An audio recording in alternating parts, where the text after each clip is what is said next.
ഇന്നെന്താ അമ്മ ബ്രേക്ക്ഫാസ്റ്റ്?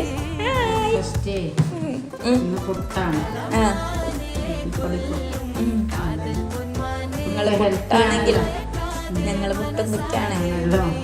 പുട്ടെന്ന് വെച്ചാൽ ഹെൽത്തിയാണ്, ഹെൽത്തി ബ്രേക്ക്ഫാസ്റ്റ്. പുട്ടും പഴവും പഞ്ചസാരയും പിന്നെ ചിക്കൻ കറി മഴയൊക്കെ ഉണ്ട്.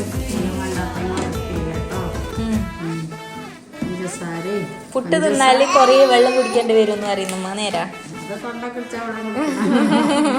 പഞ്ചസാര അത്ര ഹെൽത്തി അല്ല. പഞ്ചസാരയും പഴവും പുട്ടും പിന്നെ കട്ടൻ Sutrupa. What happened? Hi. Say hi. No hi. Katan jaya. Sutrupa da puttu. Hi. Hi puttu. Apa aത്രേ ഉള്ളല്ലേ? ലൈക്ക് ചെയ്യൂ, ഷെയർ ചെയ്യൂ,